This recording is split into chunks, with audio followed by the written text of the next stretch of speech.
I think you can apply the word genius. I think anyone that looks at the different spaces that Ken has created sees that they are wonderful, incredible spaces, but he also understood people and how they move in a space and what stimulates them and what can add to their life from their experience with nature. These ideas welled up within him. They were an intuitive response to the opportunities that he had, to the land and the water and the air. My name is Dave Hampton. I'm a local San Diegan, and I'm an author of a book called San Diego's Craft Revolution and an independent curator.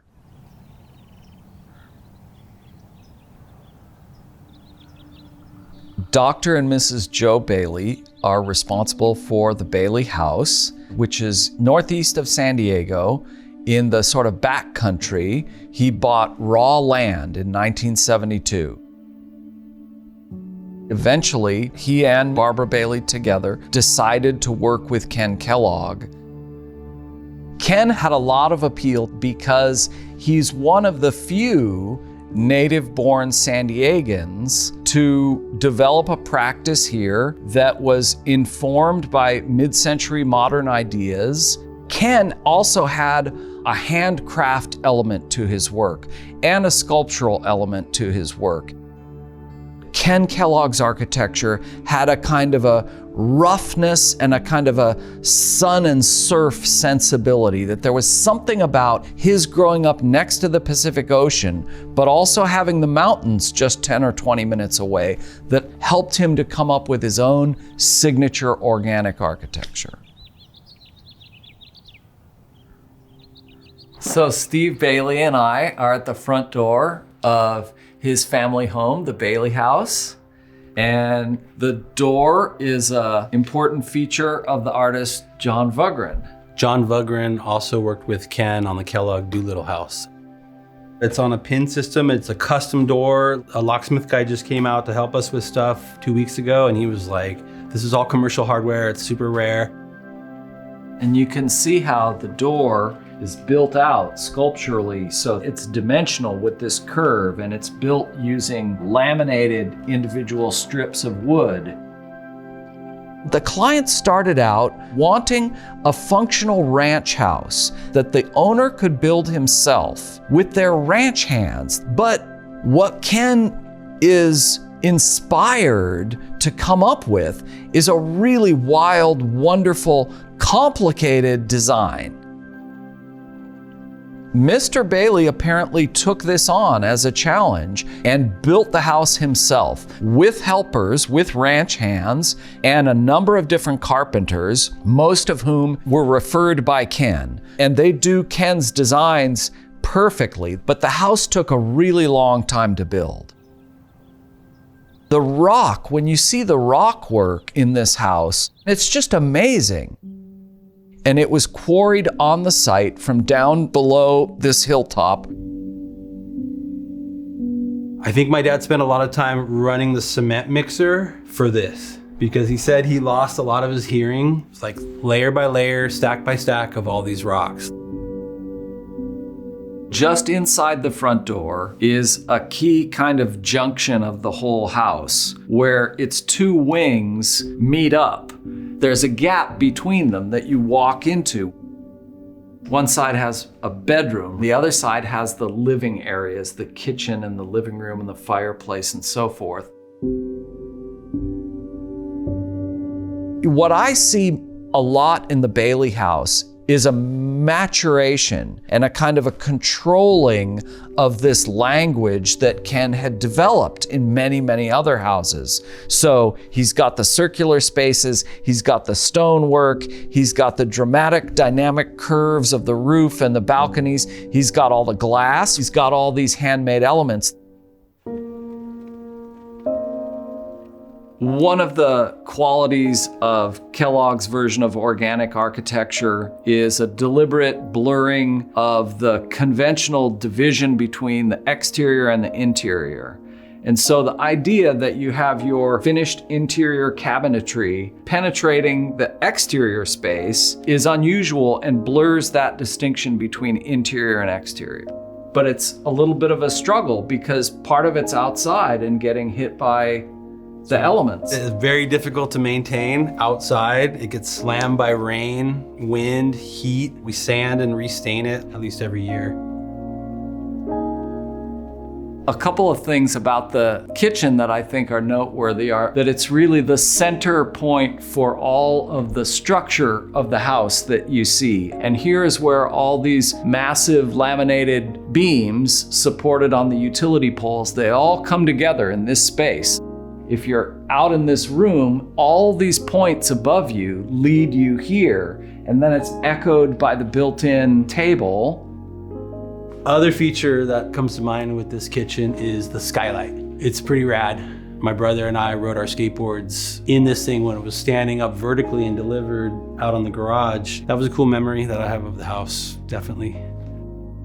As the more clean look of woodworking that we associate with the 40s and 50s in modern furniture design evolved, they started to talk about something called the California roundover, where cabinets and pieces of furniture had a kind of a curve. But here it's put into the kitchen, into a more utilitarian environment, and it's floated off the ground. So everything has space around it, so they become these discrete, three-dimensional, very sculptural elements.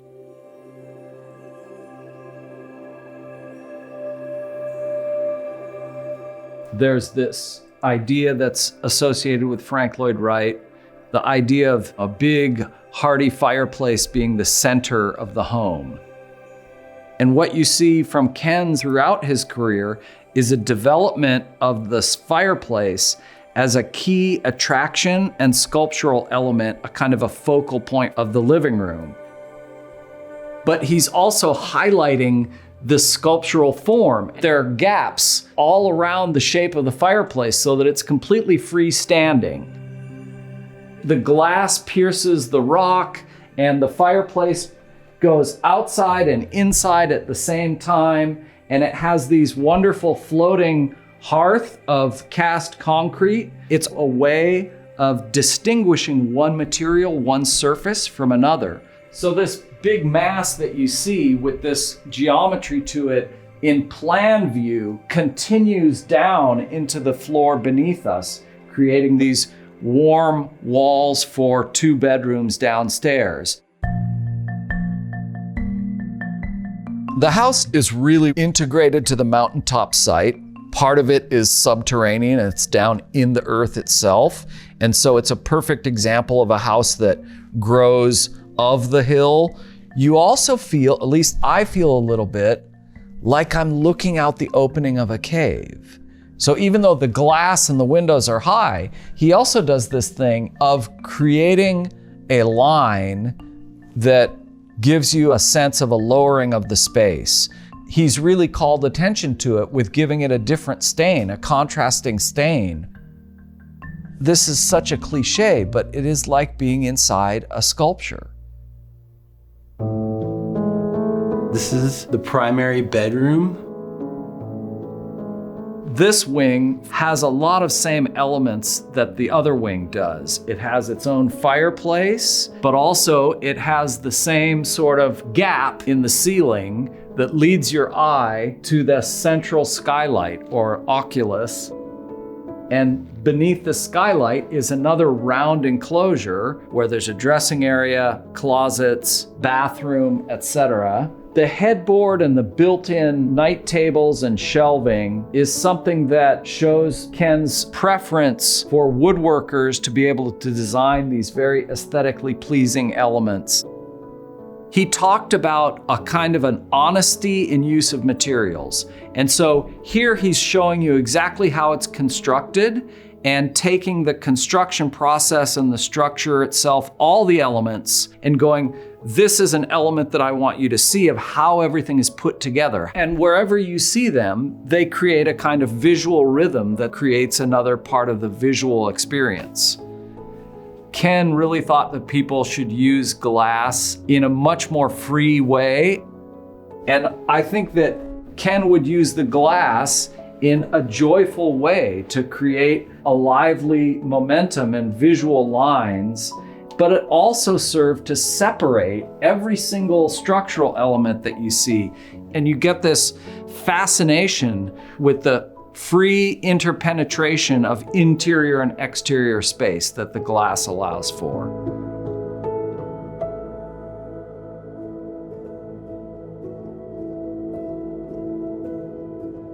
We've got the circular patterns all around, and most obviously the mirror with this killer lighting above it.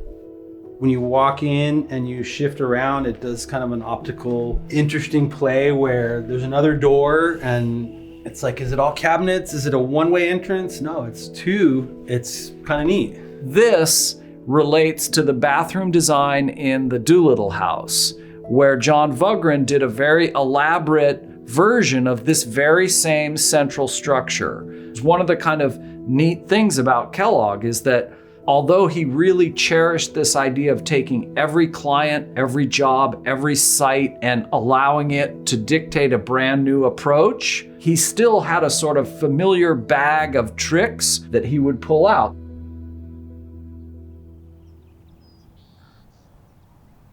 These shapes, these buildings that he created, so distinctive, so wonderful.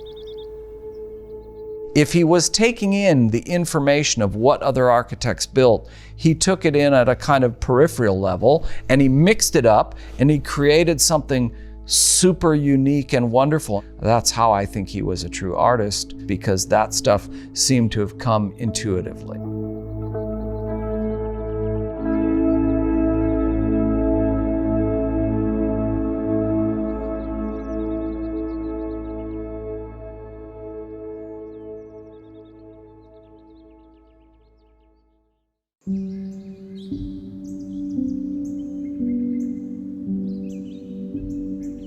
Frank Lloyd Wright designed these houses with the objective of making them out of natural products and providing people an opportunity to be close with nature. Fairly simple structures, and yet one that was special, not like a cookie cutter house that everybody else had.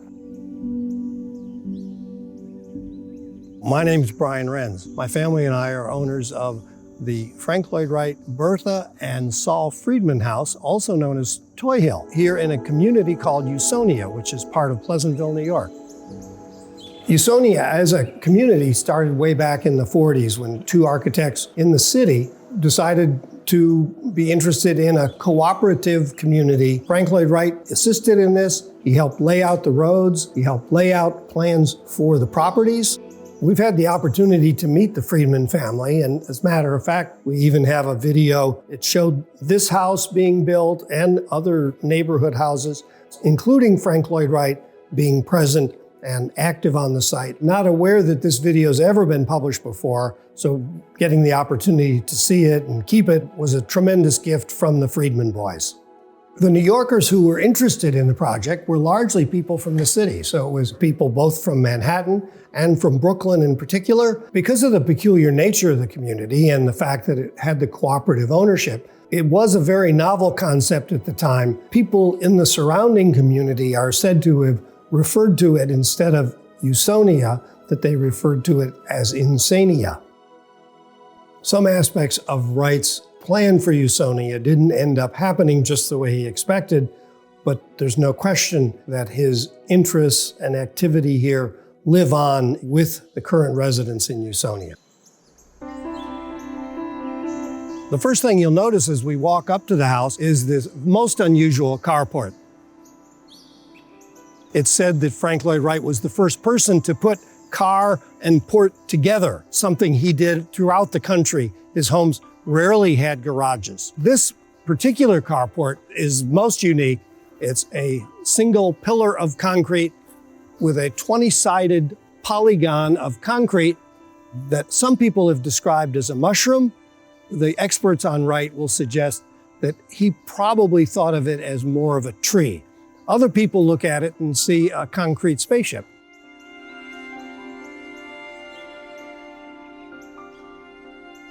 The geometry of the building is peculiar in that it's 2 cylinders. It's not exactly circles. It's a 20-side polygon, which is called an icosagon. And indeed, I did have to look that up. The main material of the house is concrete along with locally sourced stone. There are a number of quarries near here. So as we head down the stairs, I'll warn anybody who's over 6 feet to really watch their head. This is compression that Wright uses. It's a standard thing in virtually all of his buildings. So as we enter, we're still compressed. We can already see that there's massive natural stone, just like in the exterior, on the interior also. One of those things he'll do to make the inside much like the outside. Welcome to the main living area in the house. What I'm going to show you first is the geometric center of the first floor of the house. So this is the exact center of it, all the way down to the floor and up to the ceiling. We have radial lines in the floor that go along with the 20-sided polygon. Each section is 18 degrees. That's the geometry throughout the house. My daughter will irreverently call the house Pizza House. Everything in the house is laid out like a piece of pizza, and that includes the bedding upstairs. This little corner, this we call our library. Wright's idea on living determined very much how he designed the furniture and the built-ins. Very, very little furniture. Everything's built in. When I was speaking with the prior owner, his advice was only bring a toothbrush because there's no room for anything else. When we moved into the house, one of the first things I wanted to do was get these 2 chairs. They're a longtime personal favorite of mine. These were first designed at Frank Lloyd Wright's studio. They're called origami, and they're seen in a lot of Wright homes. To me, they were just perfect for the spot. Here we have an example of Frank Lloyd Wright's most famous chair, the barrel chair. Originally was at Taliesin. One of the prior owners added 6 of these chairs to the house, not part of the original furniture. These tables are red oak and they're original to the house. They have part of the geometry of each room built into the table. Next, we have a classic floor lamp from Taliesin. This was purchased by a prior owner. It's been here for at least 25 years. It's present in very many of the homes in our community, but especially in Frank Lloyd Wright properties. It's a very popular lamp. My son designed this mirror. It's designed with the geometry of the house in mind and the color of the house in mind, and we find it so nice to be able to contribute to the art and the style of the house. When we were moving here from Florida, the reason I included our grand piano was that the original Frank Lloyd Wright plans for the house include a grand piano in the floor plan. And music was an important part of the story of the house. The community had a singing group that would meet here, and they would all sit on stools around. The community always felt that they had a stake in this house. One of the early clients in the cooperative was Roland Risley. He has recently turned 100, and he still lives in the same house that he hired Frank Lloyd Wright to build for him when he was just 26 years old. And he's the oldest living Frank Lloyd Wright client in the entire world. I'm Roland Risley, and I'm the owner of this house, known as the Risley House, which was designed for me by Frank Lloyd Wright. My wife and I actually met at Cornell. In 1950, we married. At that point, we were wanting to build a home and put down roots for a family, and we were told there's a community building affordable homes supervised by Frank Lloyd Wright. Well, let's go take a look. And it was a cooperative that was really an idealistic, egalitarian cooperative. We liked that idea. We liked the land, we liked the community. The people who joined Usonia, everybody accepted the idea of Wright and his disciples and Wright approving on the design. Now, it's not unusual for suburban families to sometimes form lifelong friendships, but for a whole community of people who grew up in this environment to continue to feel connected. And we have a gathering or reunion of some kind here every 10, 15 years. And they come and they want to show their spouses, their children, their grandchildren, where they grew up and how it was.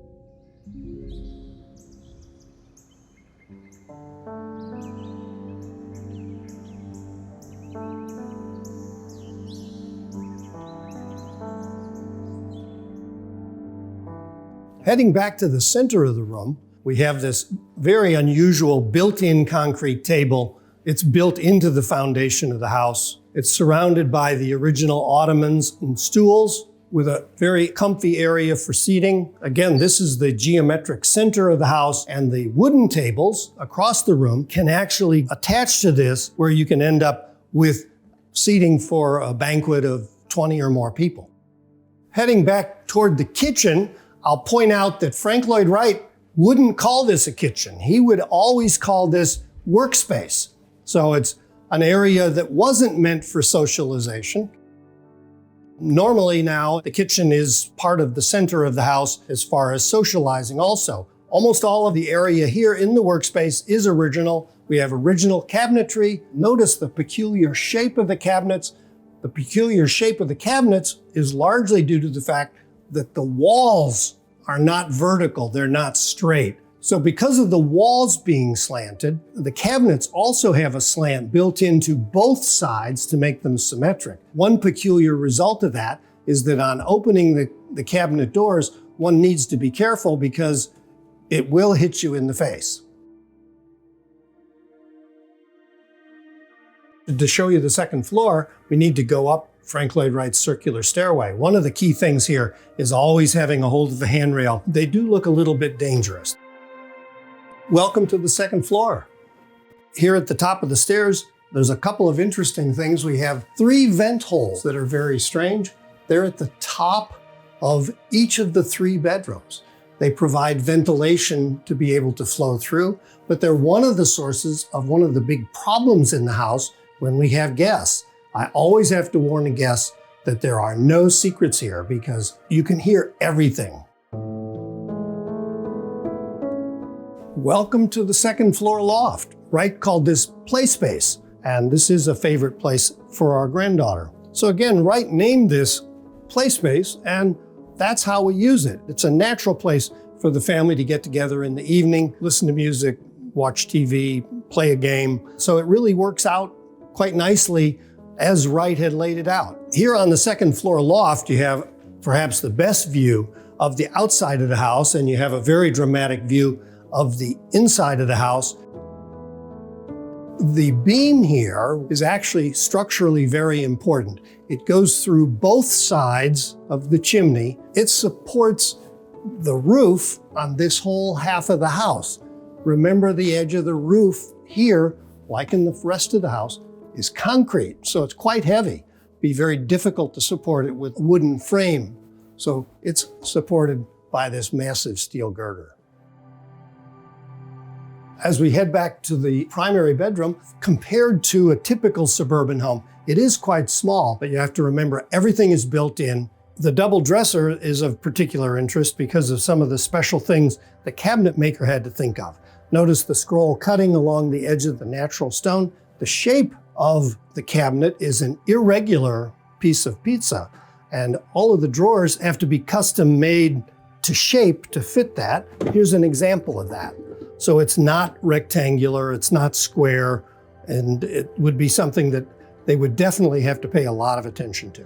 People are always shocked by the size and shape of the bed. Basically, it's the size of a queen mattress at the top, and it works out that it's the size of a twin bed at the bottom. Again, it has the same geometry as all of the rooms in the house. This bed has never been moved. The wooden boards in the base of the bed are nailed to the floor. It's always been here. It's always been the same size.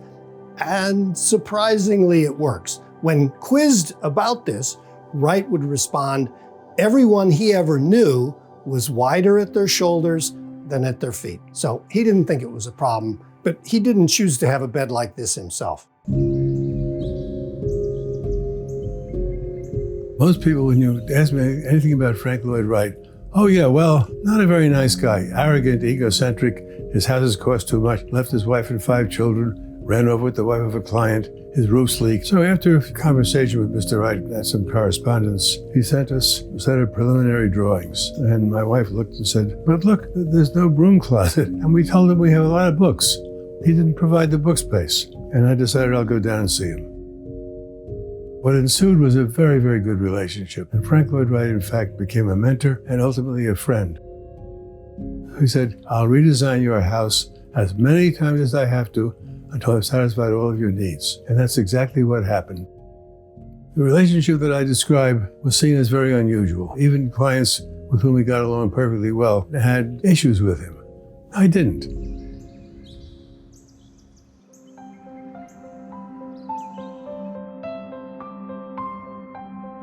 So welcome to the primary bathroom. It's by far the largest in the house, even though by modern standards, it's quite petite. We have a very interesting original makeup mirror, including a stool, so you could sit and take care of makeup. One of the most peculiar things that's really hard to get your head around is that the wooden shelf system actually goes through the shower and connects to the next room, and there's a radiator in the shower. The tile that's on the wall and on the floor is not original, and I'm not really sure how long they've been here. Next, we're gonna head into the second bedroom. My daughter claims this as her space. So this is the original bunk bed. We took the bottom bunk bed and changed it into a larger bed, much like the primary bedroom. In this third bedroom, which is the second for the children, there was originally a bunk bed. The bed on the bottom was the size of a twin bunk bed with the pizza shape. We enlarged it a little bit, and my son has the same size bed as we have in the primary bedroom. When we make changes in the house, we do get input from other people in the community. There's a lot of history in the neighborhood. We would discuss it with neighbors, especially those who have a long historical stake in the community. The community feeling that they've had from the early part of the history of the community even continues today. We could not possibly have anticipated how the house would influence our lives. The whole experience would become a central part of my life, a long life. I just turned 100, and there's now widespread scientific belief beauty in one's environment does reduce stress. I realized that not a day of my life that I fail to see something beautiful here. The light off the stone. I look at the grain of the wood, little things that just, it's beautiful. The cooperative nature of the community back in the late 40s and the early 50s is hard to reproduce in modern America. There's no question about that. But here we still have much more than the normal commitment between residents.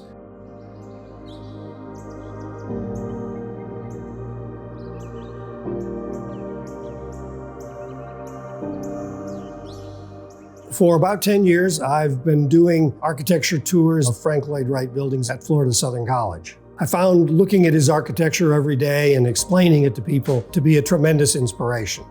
And now I get to live in this famous Frank Lloyd Wright home.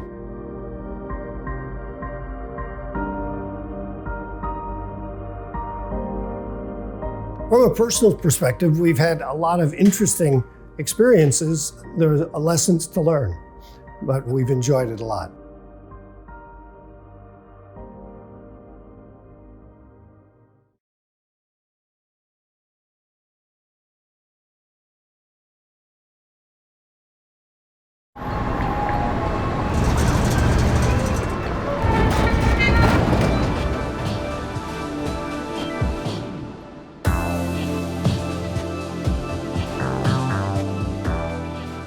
We started coming into contact with unbelievable plant material, and it was like Indiana Jones, Raiders of the Lost Ark, you know, plants that you had dreamt about or only read about in books. It was like, you know, the craziest dream come true to be able to take care of some of these plants. It's a whole different world back here. My name's Carlos Campos Morera, and I am a landscape designer at Geoponika in Los Angeles. This is our private greenhouse / plant orphanage. It's about a 2,000 square foot greenhouse that used to be a truck loading bay. The greenhouse sits in a very industrial part of Los Angeles where it's just literally factory building after factory building. Set back from one of those factory buildings is this greenhouse, which, holds one of the rarest plant collections, definitely in Los Angeles and maybe in the country. And it's totally hidden from the street. You would never see it if you were driving by. There's about 10,000 plants in here, probably more.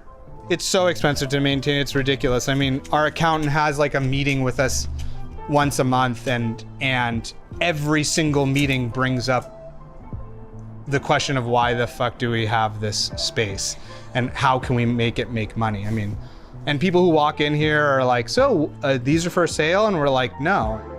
Every century or so, plant collections change hands because that's sort of the lifespan of human beings. So about 15 years ago, we became the beneficiaries of a lot of plant collections that people had become too old to care for. A lot of these collections and plants would have just gone into the hands of people who didn't know how to take care of them, and they would have died. We call it the Non-Human Teachers, which is our nonprofit orphans greenhouse. How many microclimates? It's like endless. I don't know, thousands. As many plants as there are, there's microclimates. I mean, one plant growing over another plant creates a bit of shade, and that's a microclimate. And one plant that's on two pieces of wood instead of one piece of wood, two pieces of wood collects more moisture than one piece of wood. The shelving, the place in the greenhouse, its proximity to fans, is just on and on and on and on and on.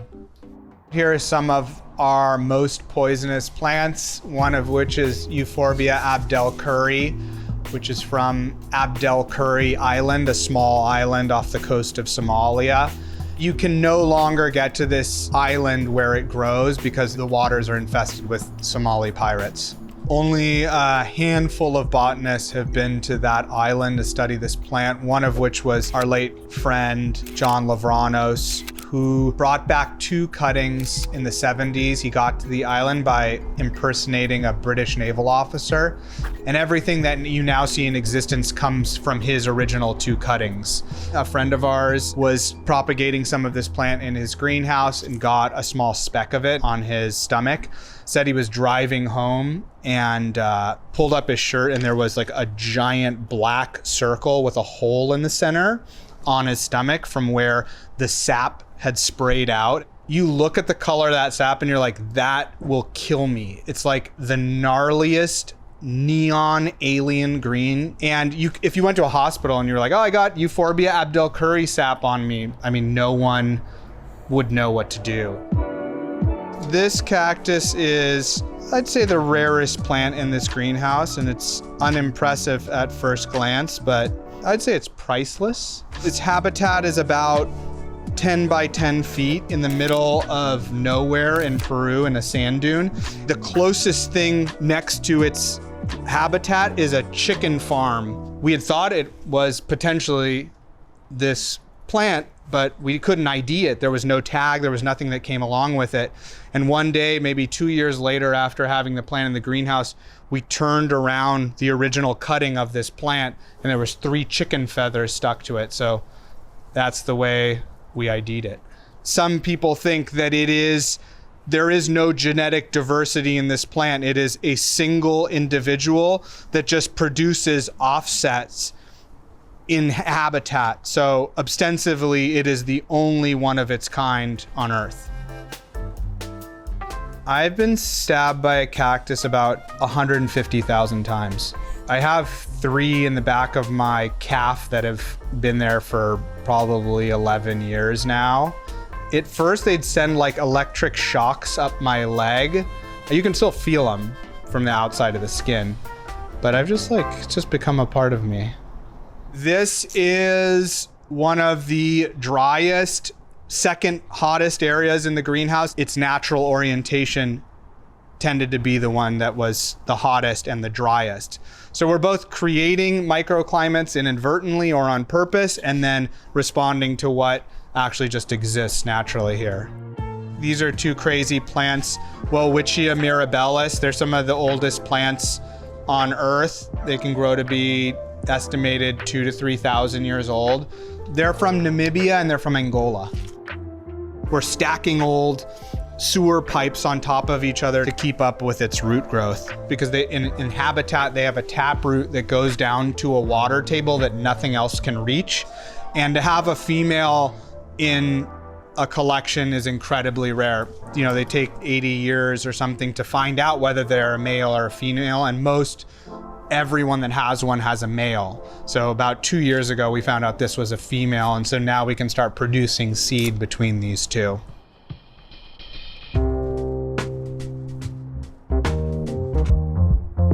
So Copiapoa come from potentially the driest desert on Earth in Chile, in the Atacama Desert. Parts of the Atacama Desert haven't received rain in like a million years.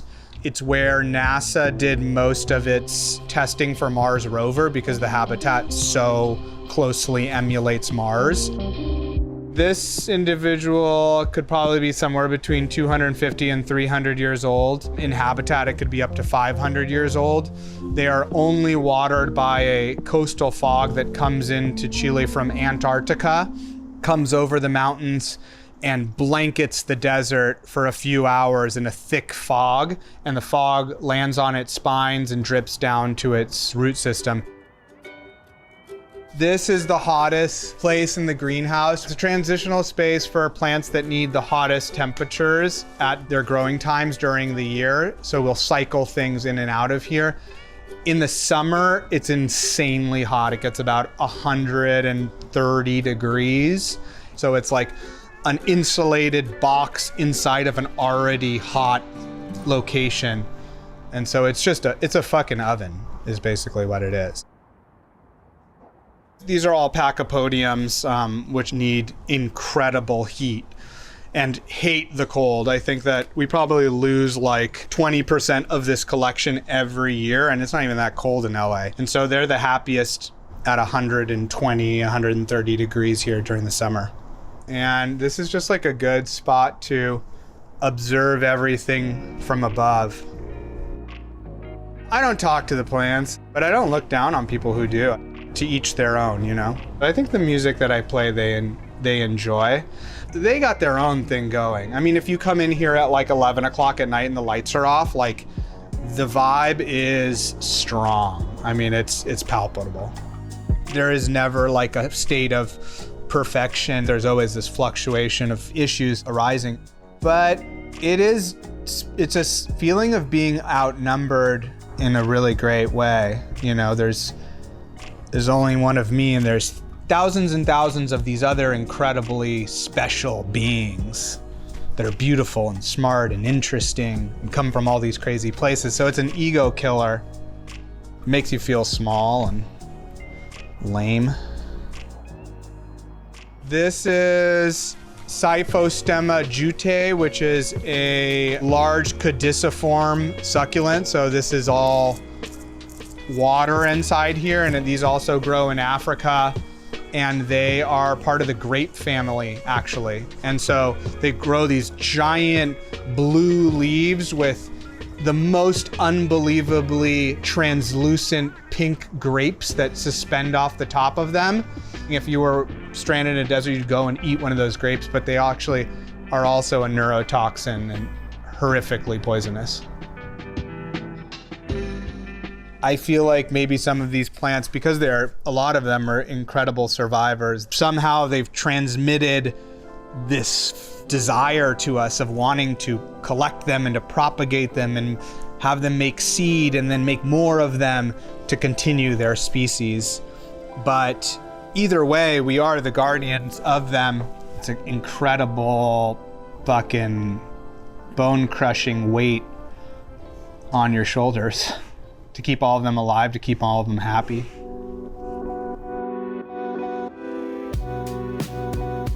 So these are Dioscorea elephantipes, and this is Dioscorea mexicana, which obviously illustrates Pangea in a wonderful way. This is from Mexico, this is from Africa, ostensibly the same plant. These are aqueducts They filter right into the plant's root system that only runs along the exterior of the plant. So it's a hyper efficient watering system that has very little waste. So it's catching the water and bringing the water directly to the root. All of these plants have been around for far longer than human beings have existed, and some even before the dinosaurs. Some of these plants in here are the oldest plants on Earth. This is like more tropical stuff and our infirmary. So it's got misters running all around it, and the wood also holds moisture in a different way. These myrmecophytes are pretty amazing. This is an incredible sort of example of symbiosis. The interior of these plants are basically ant colonies. So all those holes are for where ants enter and exit, and then the internal structure is just a crazy habitat for ants. This is a very, very rare cactus. This is Selenocereus whittii, which Margaret Mead was an amazing illustrator and British botanist, spent her life trying to see this plant flower. No terrestrial roots, it just grows on these grove of trees in Brazil that's habitually flooded. So they're suspended halfway up the trees in midair. And only on the last trip to the Amazon, she finally got to see it flower. It flowers once a year. We're outside of the main greenhouse now. This table is one of the brightest locations in the entire area. And this is a bulb from South Africa, Bulbini alveolata. Maybe there's 3 people in the US that have it. These flowers are probably only in effect for 2 days, maybe 3 days. I mean, with all of the plants in here, if you somehow miss its flowering that year, you'll have to wait another year to pollinate it. So we keep a close eye on it. I mean, to take it on was like the greatest, most exciting thing we ever experienced. It's a lot of different emotions. It's wonder, it's a diminutive feeling of I'm not the most important creature on Earth, and there's so many different life forms, and they all have their unique sort of character and spirits and beauty. And so to keep these things together and to keep them alive was and is an incredible gift. I mean, it's my favorite space in the world.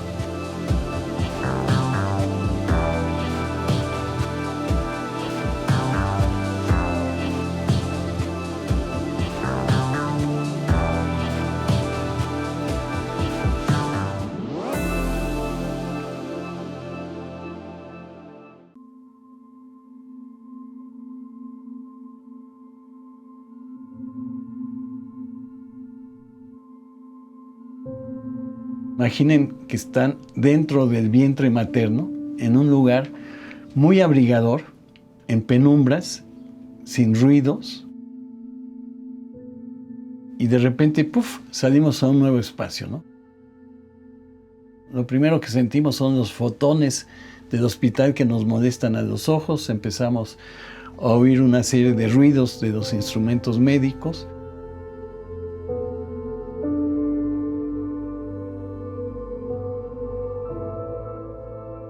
No es sino cuando regresamos a los brazos de nuestra madre que nos sentimos protegidos. Nuestra madre nos apapacha. La palabra apapachar viene del náhuatl, que quiere decir abrigo del alma. Nos llevan a la casa, para dormir nos colocan en una cuna con barrotes de madera o de latón.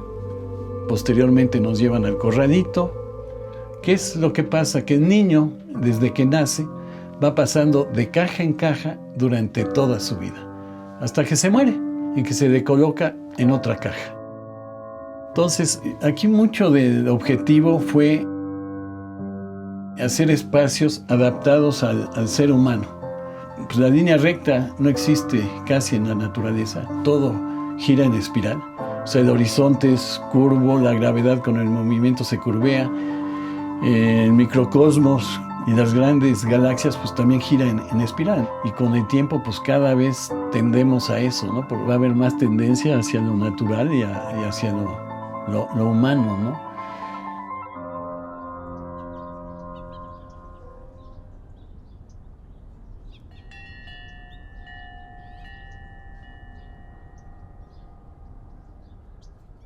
Bueno, yo nací en la Ciudad de México y bueno, de chicos jugábamos mucho en la calle, entonces de alguna manera sí siempre tuve contacto con la naturaleza, o más bien trataba de tener contacto con ella, ¿no? Estudié en el Colegio México, la primaria, secundaria, y ya cuando terminé la prepa estudié la carrera de arquitectura, ¿no? Y tuvimos la suerte de tener como maestro el primer semestre a Matías Geritz. Y durante la tesis, en aquel entonces, uno tenía que hacer el servicio social en un pueblo y de acuerdo a las necesidades del pueblo, yo propuse un centro cultural y deportivo. Empezamos a proyectar los espacios ortogonales y llegó un momento en que me di cuenta que el deporte es muy fluido y cambié el concepto por formas curvas y espacios curvos. Y a partir de ahí me entró la inquietud por la búsqueda de espacios curvos que yo pienso que son más humanos, ¿no?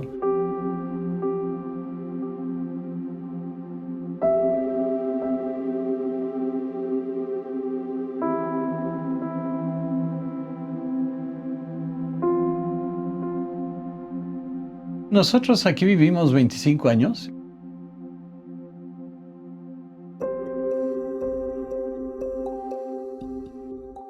Mis hijas iban a una escuela aquí cerquita y alguna vez les dejaron dibujar su casa, ¿no? Tenían 4 años, mi hija. Y bueno, pues la dibujó así como cafecita y verde por arriba. Y cuando vio eso su miss, pues se empezó a preocupar y llamó a la psicóloga de la escuela. Y la psicóloga cuando lo vio, pues también se preocupó.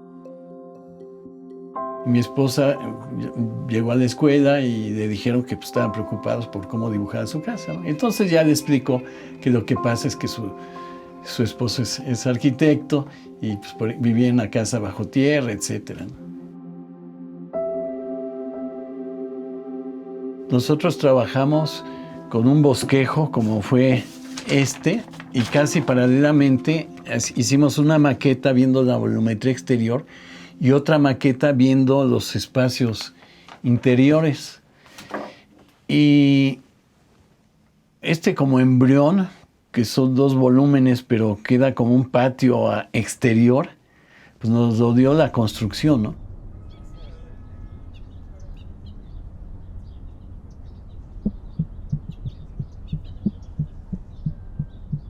Llegó un momento en que pensé hacer la casa de piedra, porque había sobrado piedra, otra casa que hicimos cerca, pero me di cuenta que no había continuidad entre el piso, el muro y el techo. Pensamos hacer el techo de madera y después descubrí el ferrocemento.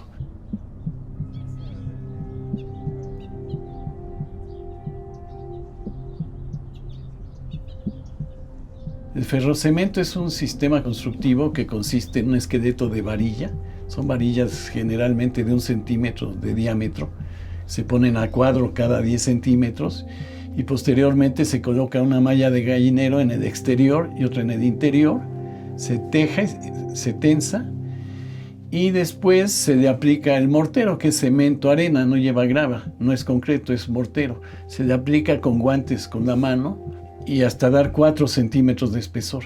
Y lo que le da la rigidez es la forma, que son formas curvas. O sea, todas estas formas que tienen casi doble curvatura, pues son parecidas a algunas estructuras de la naturaleza, ¿no? Por ejemplo, en nuestro cuerpo los órganos principales están contenidos o delimitados por formas curvas, ¿no? El cráneo contiene el cerebro. Entonces, en la naturaleza, los cascarones de huevo, las conchas, el molusco, con su baba y su excremento, como materiales, van moldeando su concha, que se adapta a su cuerpo y que la llevan a todos lados y es como si fuera su casa, ¿no?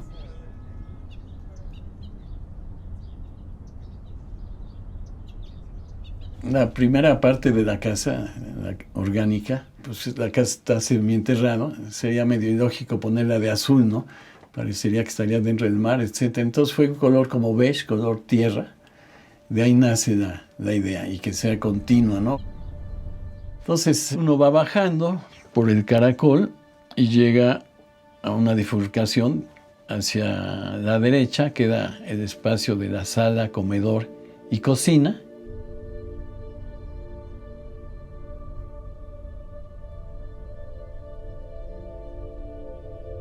Y a través del túnel uno va bajando, uno llega a la recámara, que es un espacio amplio, con la cama, y que se va doblando y se hace como un sofá, y el librero. Y bueno, vas bajando por el túnel y llegas a la zona más íntima, que es la recámara, con vestidor y baño.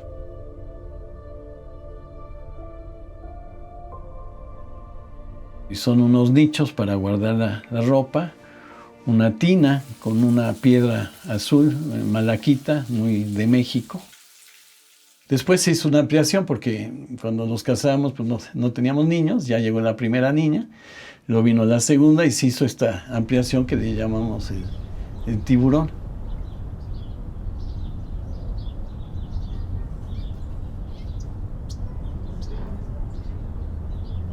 Y bueno, ya en la ampliación pues ya nos dimos un poco el lujo de meter el color, ¿no? Con mucha influencia de Barragán. Es un rojo fuerte que con una ventana que tiene como un vitral naranja, lo va haciendo más naranja, y conforme uno va avanzando hay otro vitral amarillo. Se va desvaneciendo de rojo al naranja al amarillo, y en la bifurcación que tiene hacia el otro túnel de la recámara de las niñas, pues se va haciendo hacia el rosa, ¿no? Y bueno, regresando al otro túnel, se va haciendo del rojo, naranja, amarillo y al azul. Ese cuarto azul tiene un baño, tiene la cama y luego tiene un sillón, pues no sé cómo llamarle, como un lugar para echarte, como un animal. Se incorpora al túnel, sube las escaleras para llegar al estudio. Cambió aquí a un color pues, un poco más amarillo, ¿no? Originalmente era un poco crema. La última vez que lo pintó se le pasó la mano al pintor, lo dejó un poquito más amarillo huevo, ¿no? Pero bien. Y aquí pues tiene lo que viene a ser el tiburón por dentro. Los muchachos de la obra le empezaron a llamar el tiburón, le vieron. Se vislumbró la figura de un tiburón y le llamaron el tiburón. Y ya de ahí se le quedó el nombre del tiburón, ¿no? Con una vista amplia, una ventana ovalada amplia. También las ventanas, estructuralmente, pues trae ferro cemento y les das como un copete que equivale a las cejas del ser humano, ¿no? Que sirven para protegerse del sol, del viento, del polvo, ¿no? Sobre todo las ventanas tienden a ser ovaladas, ¿no? Pues porque el hombre, sus ojos tiende a ver más hacia lo horizontal, ¿no? No hacia lo vertical. Yo creo que si quisiéramos ver más hacia lo vertical, pues tendríamos los ojos en vez ovalados, pero en el sentido vertical.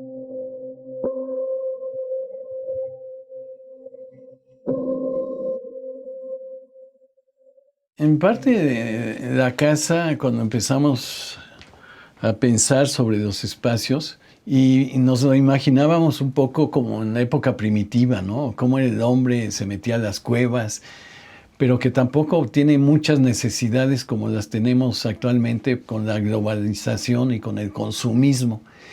Y fue una de las ideas de tener pocas cosas. Sí, pues es que esta casa pedía ya integrar todo, ¿no? Y los muebles, la mayor parte están integrados, ¿no? Lo que es el entrepaño, la lámpara. La lámpara, por ejemplo, pues sale del entrepaño, luego poníamos unos como triangulitos, varillitas delgaditas que le íbamos torciendo, y de ahí pues fue naciendo la lámpara, estos lápices para ponerlos. Lo vas haciendo en el lugar, ¿no?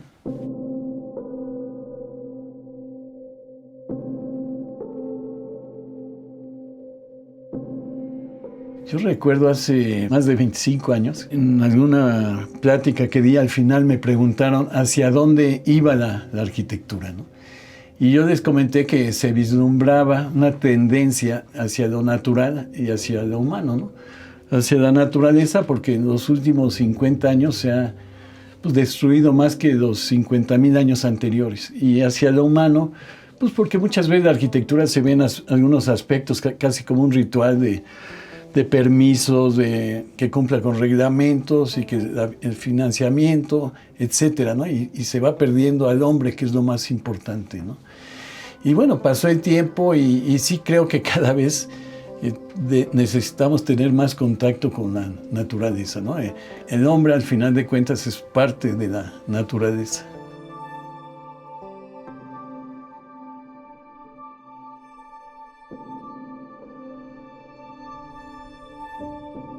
A los niños les gustan los juegos con movimiento.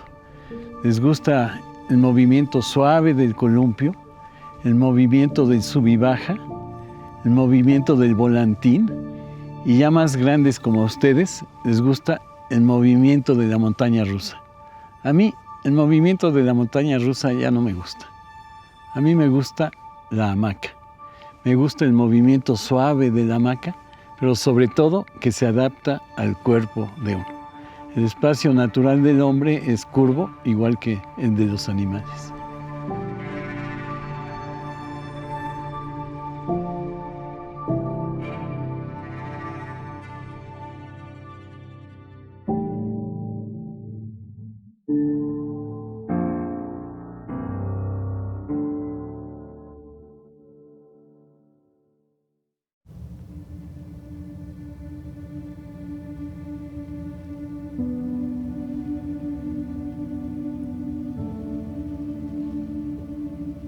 During Frank Lloyd Wright's own lifetime, he became America's most renowned and intriguing architect. Here at Taliesin West, Frank Lloyd Wright and his apprentices were building a home and a school of sorts. They lived here during the winter months, where they studied architecture and also worked in Wright's practice, but they also studied other art forms. There were film screenings, there were lectures, they would cook and caretake the community together. I frequently get asked how I got into working on Frank Lloyd Wright in my own research, and he was talking about many of the issues that we are dealing with today. How to design in harmony with the environment, how to deal with social inequalities, how to use architecture to improve cities. I always think of Taliesin West as a laboratory for learning. It was a very experimental place. It was constantly being changed and adapted.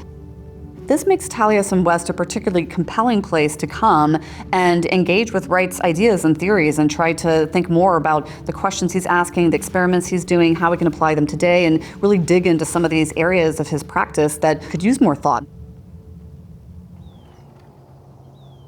So we're at Taliesin West, which is located in Scottsdale, Arizona. In 1932, when Wright established the Taliesin Fellowship, his architecture community, if you will, they were based out of Wisconsin, out of Taliesin. They were learners of architecture, but also a much broader set of ideas that they practiced, and decided maybe it was time to set up a third home and studio in the desert so they could winter here. And so the apprentices essentially stockpiled their cars and they drove all the way down here from Wisconsin. And just to keep in mind, this is the 1930s. It's before the interstates, it's before highways. And so the trip itself, it's called the migration, was quite its own journey. And they would camp along the way. Infrastructures like motels and roadside food services were in their infancy, and so they would have to bring food with them. They actually customized a truck that they called the Dinky Diner to serve as their sort of like mobile diner.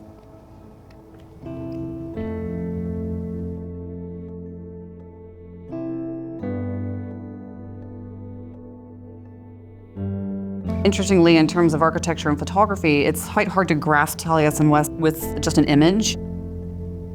It's a series of processional spaces. You're constantly turning a corner and you're surprised by a view or you're surprised by an entry. And so it really is meant to be walked through the space.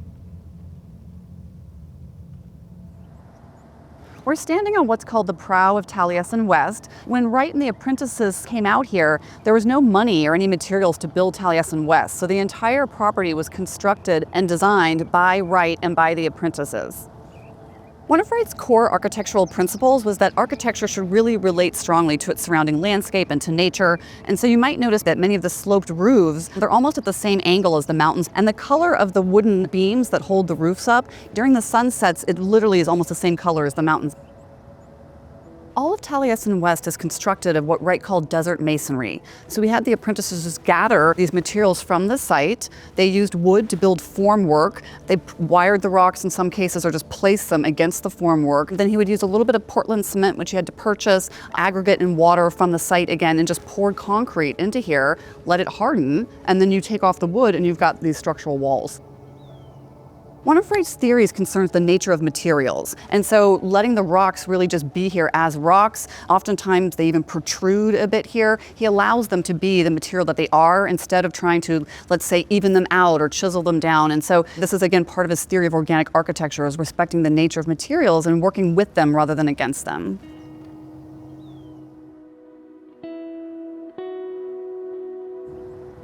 Scattered throughout Taliesin West are numerous of these blue-green reliefs embedded into the concrete. Frank Lloyd Wright was a major collector of Asian art. In this case, he makes it part of the building itself, and he uses them to mark kind of key thresholds. So when he wants you to kind of turn into a doorway or notice that you're in a different kind of space, and he wants you to kind of slow down for a moment and take note of your surroundings.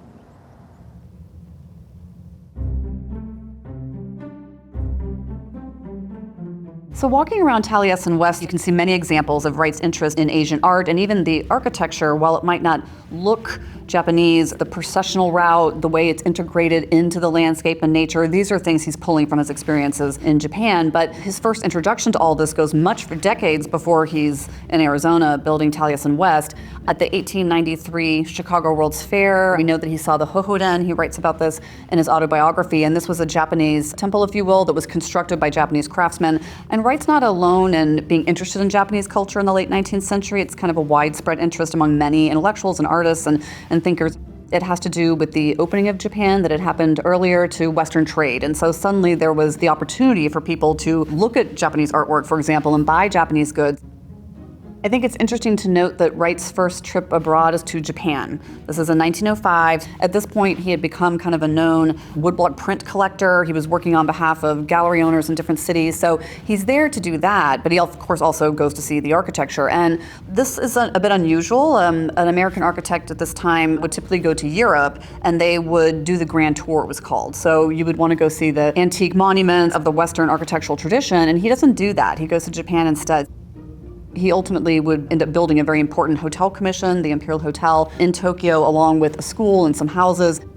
Before we even get to the Taliesin Fellowship, which starts in 1932, there's already this kind of international global exchange of people and ideas coming in and out through Wright's practice.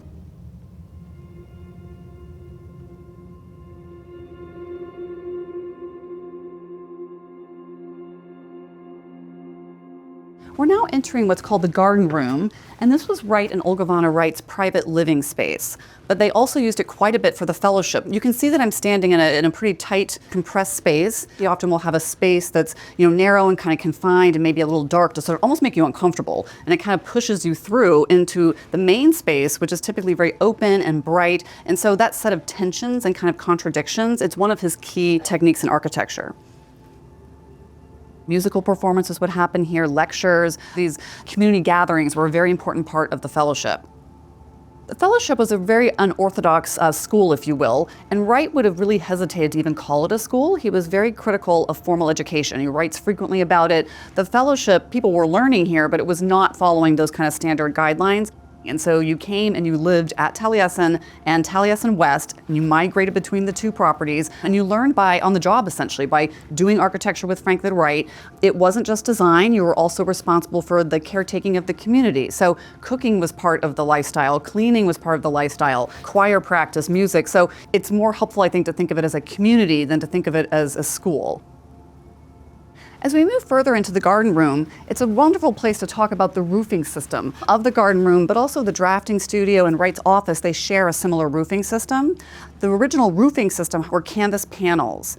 Today, this is an acrylic combined with some fabric to give the appearance of fabric panels, but originally it had more of a tent feel. And so the glass that you see behind me wasn't glass, it was open air to the environment. And so you've got contradiction between the kind of solid primordial walls and then the sort of ephemeral nature of the canvas roof.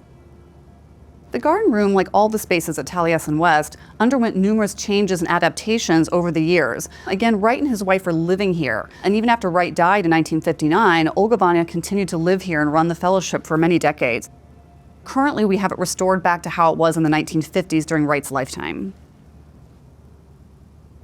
The origami chair that you see here, this was one of his experiments after World War II. It's a plywood chair. It's called this because of the bends and folds. Plastic and plywood were experimented with heavily during World War II due to metal rationing. And so Wright would have obviously been aware of all these cultural changes. So he too is experimenting with how to get these complex forms out of an everyday kind of banal material.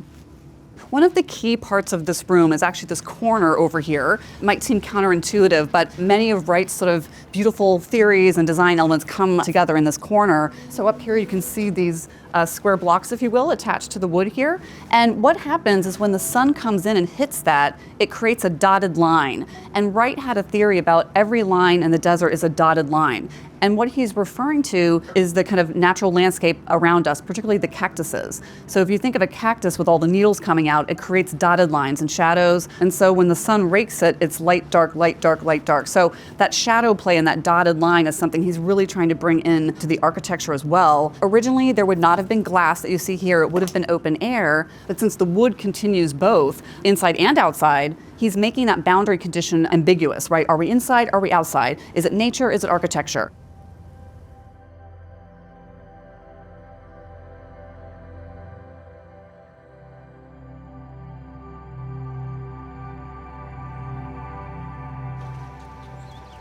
We're now entering the apprentice court. When the fellows and Wright first started constructing Taliesin West and living here, it didn't exist, and so they were sleeping in tents. And so over time, they kept adding spaces and eventually added some bedroom wings for Wright himself and also for the kind of long-term apprentices that ended up staying and working at Wright's practice for many years. And so this is this kind of set of cottages that are all interconnected around this courtyard, which is where these more senior fellows, if you will, lived at Taliesin West.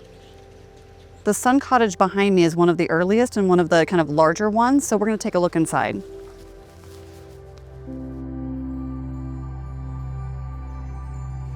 Taliesin West was in a constant state of evolution. It was also a home to many people, and so people added their personal touches. So, keep in mind it's a living space, and it still continues to be today. In the Sun Cottage, we can see several of Wright's kind of earmarked architectural techniques, built-in furniture, like the couch that you see behind me. He would often include built-in cabinetry and built-in shelving and things like this to make the architecture more unified and integrated. But also the fireplace, again, to heat these places, it's central to what is basically a large open concept plan. This room is the living room, it's the piano room for entertainment, it's also the dining room anchored by the hearth. The windows in the Sun Cottage are placed lower down on the walls, which is a bit counterintuitive, but it's intentional on Wright's part because he wants you to sit down, essentially, in the space. And when you sit down, you have a totally different view of the landscape than you had when you were standing. When you're standing, you almost more see the ground right in front of you. When you sit, you see the distant mountains, the cinder cones. So he's really framing your view of the landscape and nature beyond the architecture through the way he handles the fenestration. And so if you look at the clerestory level up here, we've got this beautiful pattern of blues and purples and yellows in the clerestory glass. And when the sun rakes in early in the morning and later in the afternoon as it's setting, beautiful rainbows of colors come into the space and light it up. The Sun Cottage is a larger residence, if you will, than many of the apprentice court residences. Sun Cottage has a kitchen, for example, and a separate bedroom from the living space. The apprentice court, for the most part, those residences don't have kitchens and kind of other amenities. The point of this was manyfold. One is that Wright wanted to encourage the apprentices to live together communally. So they ate together, they cooked together, they were in the drafting studio together.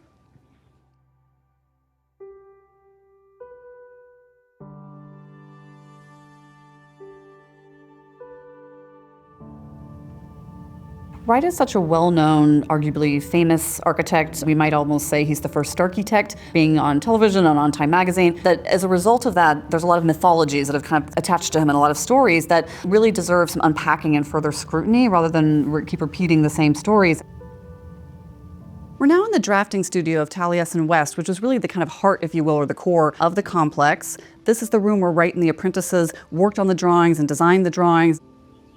The roof of the drafting studio is on a slope, and you'll see this in many of the key spaces at Taliesin West. Originally, again, these were canvas panels that were stretched and stacked kind of at an angle on top of each other, so the effect was more like a pavilion or an open tent. And so this drafting studio would have been open to the elements to some degree, with the breeze coming in. It's sited in such a way that the breezes, as they come in from the valley, they do come right into the drafting studio. So it's another case where Wright is being very smart about how to cool and heat spaces in kind of a passive way, if you will, just to take advantage of the natural surroundings. And today we tend to think of computers, and there's all sorts of software that help us to design buildings. But during Wright's lifetime, it was done by hand. And so the apprentices were a big part of this machinery, if you will, that helped him to do so many projects because they could help with the drawings. Now, Wright was very aware of the power of drawings, and he was very smart about developing, with the help of his apprentices, different styles of renderings, if you will, that he would use to kind of market himself. He surrounded himself with some really brilliant draftspeople. Marion Mahoney was Wright's first employee. She was the first woman ever in the state of Illinois to be licensed to practice architecture. Marion Mahoney would go on to become arguably Wright's most talented draftsperson in the early years of his practice. At this time, he's practicing in Oak Park, which is a suburb of Chicago, and she develops a graphic identity that looks very much to the Japanese print for inspiration. And eventually, this style that she develops, or brand identity, it's used in a Vossmith portfolio, which is a publication of Wright's work. It becomes a real way that he is disseminating his work to a global audience, certainly to Europe. It was a major contribution that she made to his practice, among many other contributions, I should say. I think there's a lot more on that in terms of, his role or his interface with questions of gender roles and feminism. Even locating his homes and studios, the first one in Oak Park, it's in a suburb. It's not in Chicago. So he's not in the loop with all the other, like the downtown loop of Chicago, with all the other firms, essentially. Some scholars have argued that locating his practice in a suburb and in a house, basically, was a bit more welcoming to many of his female clients.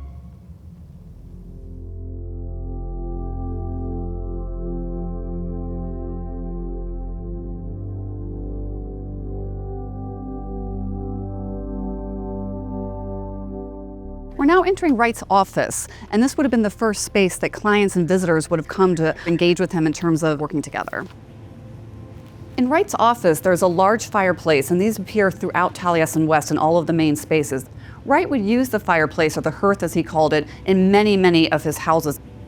Sometimes they're unusual shapes, like round fireplaces, and so he would really use materials and form and shape and location of the fireplaces to convey a lot of different ideas and make them architectural moments. Wright's office in particular has a few moments where the desert masonry is really unique and interesting to look at in some detail. One of them is here. Wright would pull these large boulders from the desert floor. Oftentimes they have a flat face that work well to kind of go close to flush with a wall, but not all of them do. And so this one here that you see, it's more of a curved kind of shape, but it's wonderful color. It's very rich color. So when Wright would use a rock like this, he would gather smaller rocks that we call goose eggs from the washes, and he would put them on top of the big boulder, so when the concrete was poured, it would not run over that rock face, because he wanted you to see the rock face as part of the ornament integrated into the actual structure of the building. Every office needs a desk, and so Wright, of course, also had large tables. He designed the drafting tables himself in the studio, as well as here in his private office. His secretary, Eugene Maslink, who was also a very talented graphic designer, I should add, would sit at the table with him and type up notes from the client meetings and correspondence on a typewriter that is especially customized to be able to do some architectural symbols. On this desk, we have some of the projects that were on the boards at the time that he was working. The large color rendering is an unbuilt project for the Arizona State Capitol, and then the blueprint here is a blueprint for the Guggenheim Museum.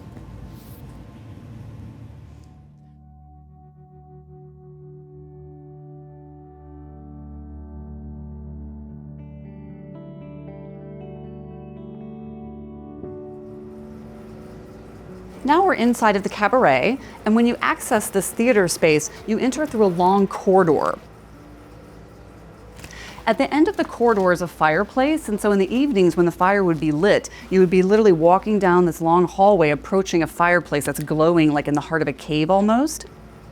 Most of the cabaret is subterranean. It was a lot of excavation. In this case, the Wright actually had to hire a contractor with a bulldozer to come out and excavate the space. It's so far underground. The apprentices couldn't do it by hand like they did the rest of the spaces. The panels that you see on my left and right, these were canvas panels initially. Now they're plywood, but they're movable. So you can open these to see the desert floor. You can flip these up to make it even darker. So it's another just clever way that Wright makes the space quite flexible and adaptable to your needs, but it's not necessarily very expensive or high tech. He's just creative about using the means at hand. And unlike the garden room and the drafting studio and Wright's office, the roof in this case is the desert masonry. So we really have an entirely kind of concrete structure. This is the main space of the cabaret. It was a dinner theater, it was a lecture space. Film screenings were actually a very important part of Wright's culture and kind of community, if you will. They added in these tables that are, again, you can kind of change them to make them bigger. You can put the flaps down to make them smaller. These are just chairs that you move around. And so this was a place, again, you could eat and dine and have some snacks, and you could change the furniture a bit when it was time to watch the film or listen to the lecture or listen to the musical performance. The cabaret is quite irregularly shaped, but it actually has wonderful acoustics. Wright trained initially in Chicago with a firm named Dankmar Adler and Louis Sullivan. Huge influence on him. And one of the key projects that was on the boards when Wright was working there was the auditorium building in Chicago, which again was a kind of signal building in terms of acoustics and performance. And here's the main stage, if you will. There's a piano highlighted here. It's put into a nook in the concrete wall, which is a bit unexpected, and you would think that that was not helpful for acoustics, but actually the sound bounces off of this floor here and puts it out into the space. Wright also designed the lighting fixtures in many of his homes, including at Taliesin West. And so here you'll see these modern, unique designs of indirect lighting. Up here on the roof, you can see a sense of how large these boulders are that are in the desert masonry. So the roof is quite heavy, as you can imagine. So in this case, Wright had to use steel to reinforce the roof so that it wouldn't fall down. They let it cure for an entire season to get maximum strength for the concrete because they knew this was a heavy lift.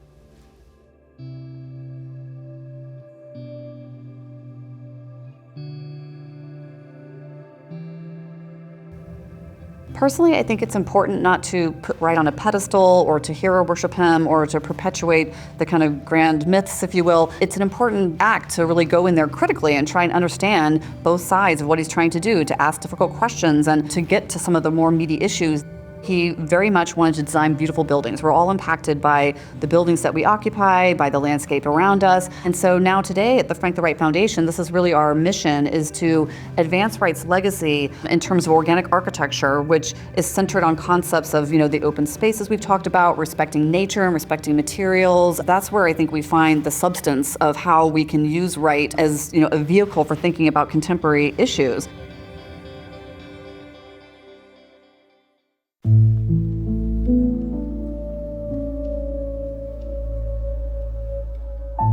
When you open the front door of this house, you really have the sense that you're walking into something special.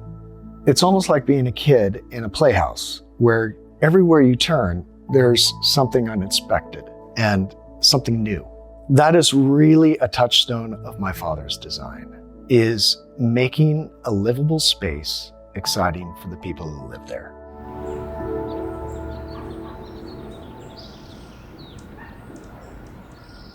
My name's Zen Gessner. I'm the son of Harry Gessner, the architect of the Steeple House.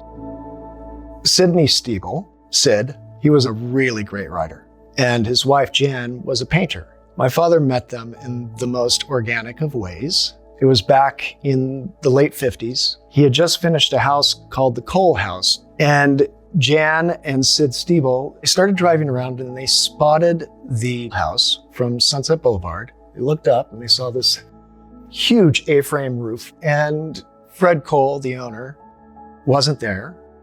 So they just left a note tacked to his front door saying, "Hey, we love your house. Can you please call us with the name of the architect?" This is how they did it back in the old days before texts and emails and all that. My father loved the fact that he was a novelist, that Jan Steeple was an artist, and he loved the fact that they didn't have a lot of money. He saw that as a really great challenge to try to create something that was like the Cole House, which is pretty grand, in a smaller scale on a very difficult lot. And in my father's normal tradition, when he was hired to do any home, anywhere, he would find a way to spend as much time initially on the site to kind of get a feeling of how the wind was, where it came from, where the sun rose, where it set, the light during the day. All of these factors, including the trees, the rocks. He liked the idea of really fitting something into a natural area and not impose upon that area, but actually create out of it organically.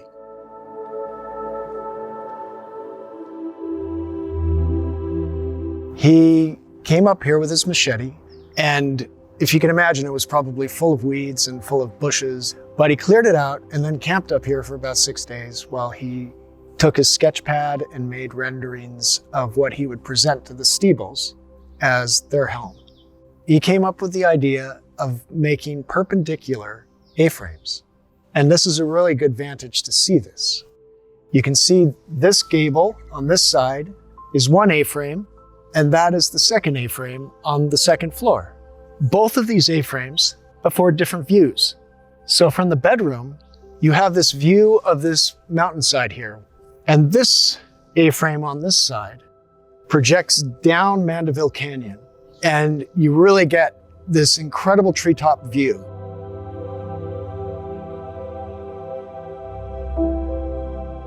It is almost like you are away in some mountainous area, like Lake Arrowhead. And my father had spent a lot of time in Switzerland. He was an avid mountain climber and a skier. And he spent a lot of time around the Swiss chalets. So that influenced a lot of the design as well. My father took inspiration from a lot of things. I'd say the primary thing was nature and the environment in which he lived. The inspiration he also took from was life experiences. He fought in World War II. He was a scout. They went fighting from town to town across France and Germany. And he was constantly sketching churches. His sketches that he took from that really inspired, I think, a lot of the Gothic shapes and some of the A-frame shapes that we see a lot. So I think, when I see my father's architecture, I see a lot of his history in it, as well as his love of nature. A lot of European influences. I see a lot of Native American influences.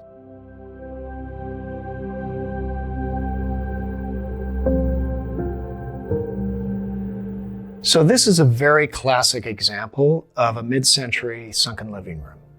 But my father always puts his own little twist on everything. So it's almost like there's a Zen garden that goes around that's indoor and outdoor. And these windows are sculpted in such a way that you really don't even see the difference between indoor and outdoor. It's a sunken living room. You're really sitting in nature. And I think that's a stamp of my father's design. When you walk in this room, there's something that strikes you immediately right off the bat. And that's these enormous ceilings and how they all come to a point at the end of that beam. The high ceilings really kind of opens your mind subconsciously. This bar is so cool because it is absolutely sculpted into the center of the house. And what's really cool is in the renderings, my father actually did have these speakers embedded in the walls. What's awesome is that the current owner has rewired and reconfigured everything so these things work, and they work great.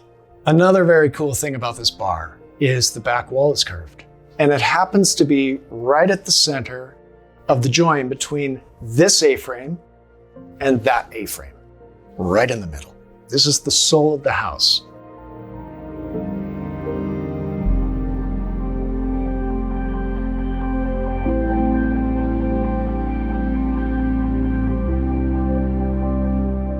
My father loved small homes. The Steeble house really kind of redirected his focus on the fact that people don't need all that space. You can do so much with so much less. It was beautiful to him to see how things fit together and to have that exposed and not covered up with stucco or something over it. And it really gives people an idea of how everything fits together. He loved using reclaimed materials in a lot of his houses. The fireplace over here, for instance, my father always believed that a brick coming from something else had a life before it, a soul. and you're bringing all of that life into a new existence. The walkway from the parking area through to the front door, it's concrete, which also uses inlaid stone, using natural elements of the site and creating something that incorporated them into this design. My father was mischievous. He would leave things for the owners to discover over time. And my father has planted things throughout the house that are very cool, but you have to discover them. For instance, the stained glass, there's one that's in the dining area that is a beautiful piece of art.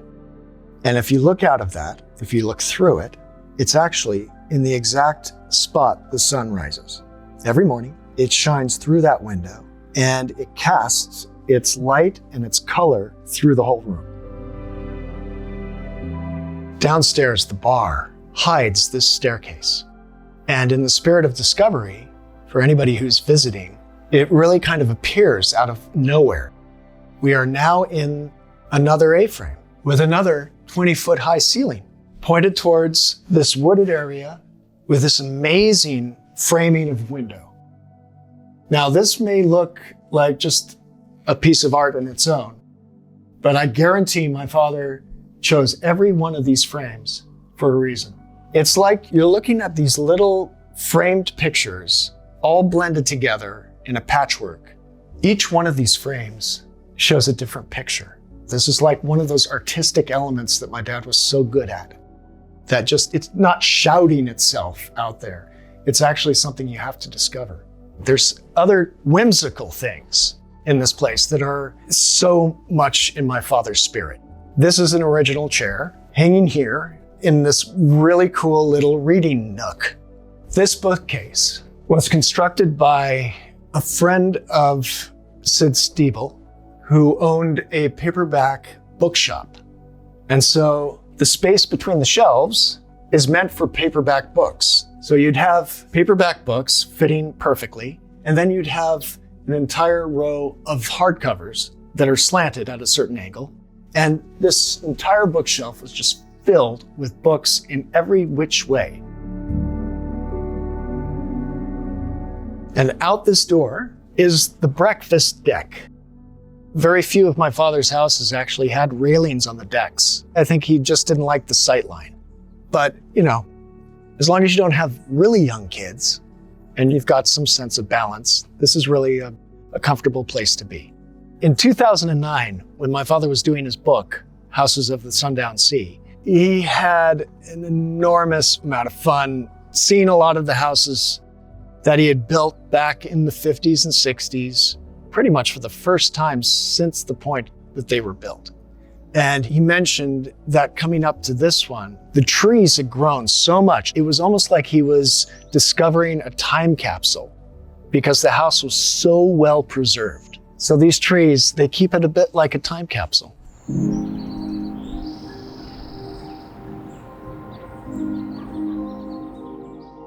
Off the bedroom, this is the true sanctuary. This is where Stiebel's desk was. And you can see the skylight, which gave light to his typewriter. And my father asked if he could bring this skylight down so that Sid could have a view from where he was working. And Sid was so dedicated to his writing that he wanted no distraction. And this skylight, only purpose was to feed light down. Down here was the art studio where Jan would do her paintings. And once again, you see this incredible framing of window, each one with a picture of its own. Because this studio space faces north, you have a much more consistent light. You have this diffused light. You don't have to deal with shadows and differences in light. For an artist, that's perfect conditions. The house actually looks like it was some sort of creature that's rooted into this hillside.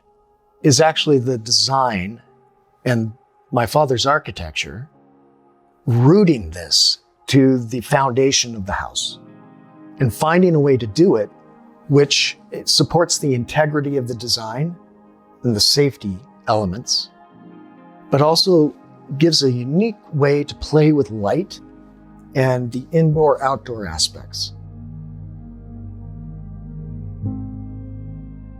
My father felt the Steeple House was one of the best accomplishments of his career because this house was a perfect example of him downsizing a design and making it work perfectly for the people living in it.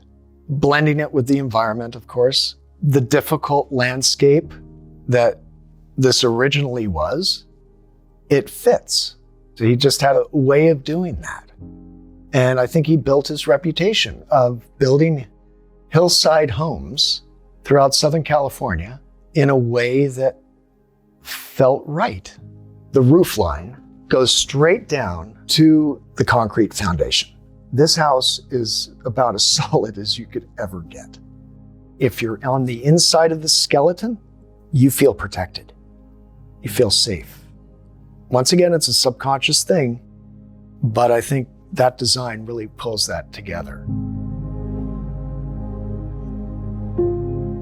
You always hear of somebody being an original, okay? Some of the greatest artists are originals. They think outside the box of convention. My father was an original in the world of architecture. And if you take the Steeple House here, which is modeled, if you blur your eyes a little bit, you see a Swiss chalet. But he found a way to take that conventional design in Europe and bring it into a mid-century new twist. In every one of his houses, you really feel a sense that it connects with something deeper, something primal.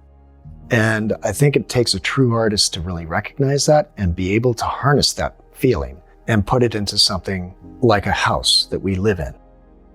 A perfect habitat for a novelist and an artist.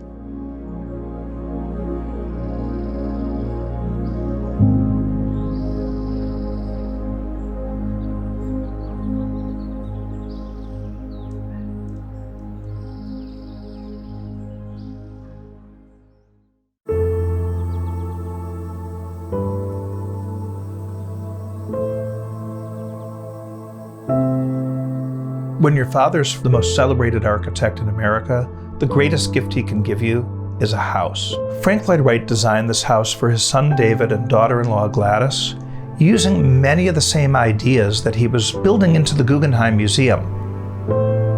Spirals are fascinating forms. They can symbolize the infinite or longevity. David and Gladys Wright, they both lived to be more than 100 years old. At the David and Gladys Wright house, the spiral really takes on a unique sense of longevity as it moves from one generation father to the next generation son, and even today as it moves between father and daughter working on this restoration.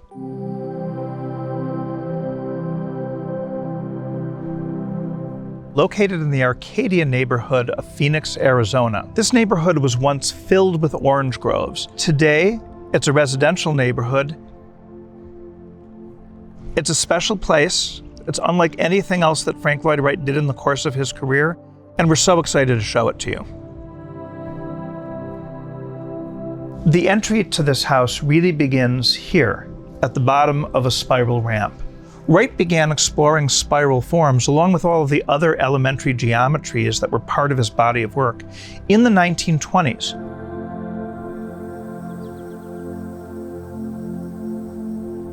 This is long before we came up with ways to curve glass and curve woodwork in a way that was structurally sustainable. And so what we see is this combination of polygon forms, triangular ends for the wood framework, for the windows, and even for the roof, set above the circular surfaces of the building itself. It's this interesting juxtaposition of forms that's really a signature of Frank Lloyd Wright's body of work. This whole experience coming up the ramp, it's this little journey that Wright's taking you on. The movement through space is something that Wright calls the continual becoming. This idea that space is constantly unfolding and revealing itself. And you really see that as you climb up the ramp and come up here to the entry. Now that we're at the top of the ramp, we see this beautiful landscape. We're out in this bright sun, and Wright wants to create a juxtaposition. So he's going to take us in under a low ceiling and sort of a shaded, darkened space.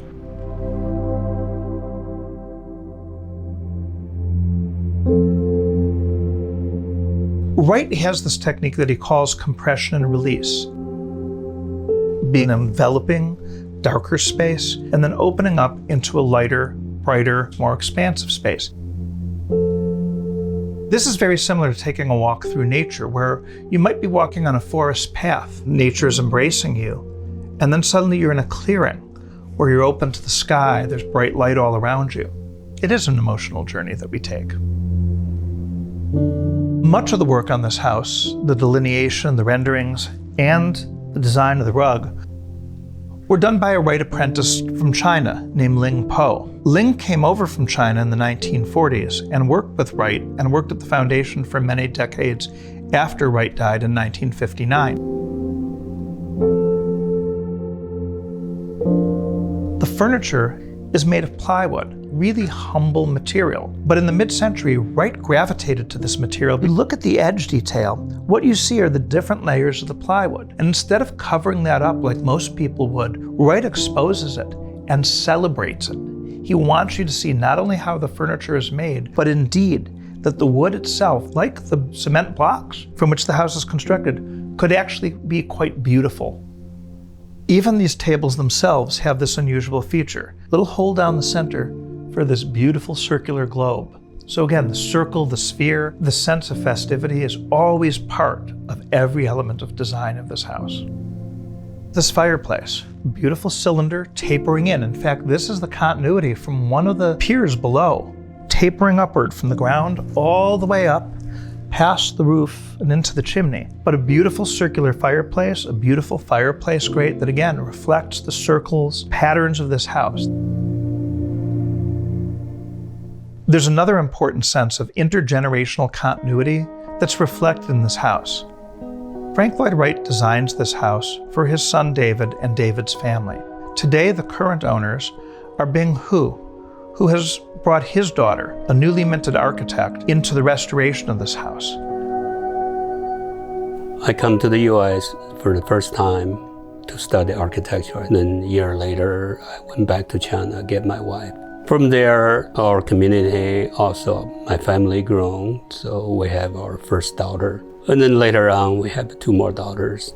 It was only natural for me to want to study architecture. As soon as I told my dad that, I was expecting him to be so excited. But he said, don't do architecture. It's a hard life. But of course, as his daughter, I don't listen to him. So I did exactly the opposite of that, and I studied architecture. On this property, Dave Glada's Red House come to my attention. A spec builder bought the property from the family with the intention to demolish the house and create the 2 spec houses. So the first I learned that is like we got to rescue this. My dad called me and asked me if I would consider leaving my job to come work with him to restore the David and Gladys Wright house. It means a lot for my parents to come as Chinese immigrants and sort of be here preserving the legacy of American architecture as well.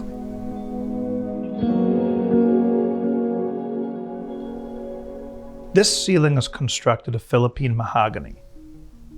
It's a wood species that you can't get today. Unfortunately, because the roof leaked into this room for many years, this mahogany ceiling became stained. And because you can't get this wood anymore, cleaning and removing that staining is a meticulous craft. If any board gets destroyed, you actually have to replace the whole ceiling, and indeed all the wood in the house, because it's all one species. So one of the things that I love about this restoration is the very careful attention to detail. Because the house hasn't been properly maintained, especially the most beautiful wood you can see. If you see before, it was night and day difference. When we started to dig to uncover it, there were like 3 or 4 layers of spray foam insulation up there. Anytime there was a big storm, I think the owners were just like, go spray up another layer and hopefully it'll do it this time. Embarking on this journey kind of felt like we were able to uncover history of the past that wasn't written. Beyond the look of the ceiling, it also has a really interesting function. Wright loved to connect interiors and exteriors. We have a piano here in the room. Wright loved the piano. Everybody in his family was musical. Music was something that they gravitated to. Well, how do you get your musical performances outdoors? You create a ceiling that will reflect the sound out through these doors and down into the courtyard, where you might be gathering for a party or just relaxing on a Sunday afternoon. Wright had learned about acoustics in his first apprenticeship in Chicago with Dankmar Adler, one of the great acousticians in American architectural history. And he brought that into his practice and used it everywhere, but seldom with such dramatic effect as you see in this house. We've already experienced compression and release in the entryway into the living room, and now we're going to go through another somewhat compressed space, which is this hallway that takes us from the central living space to the primary bedroom of the house.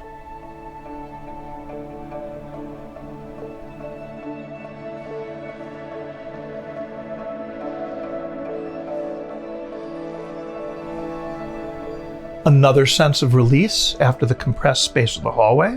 And once again, we have an emotional journey. You also have this beautiful built-in banquette. You'll notice that there's some storage underneath it.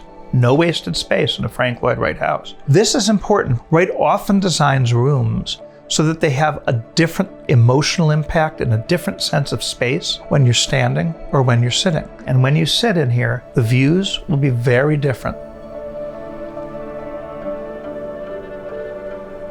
It may be hard to tell, but we could actually start in one of those carports and make a continuous spiral up the ramp, through the entry, through the living room, down the hallway, and into this bedroom, without ever breaking that continuous curve.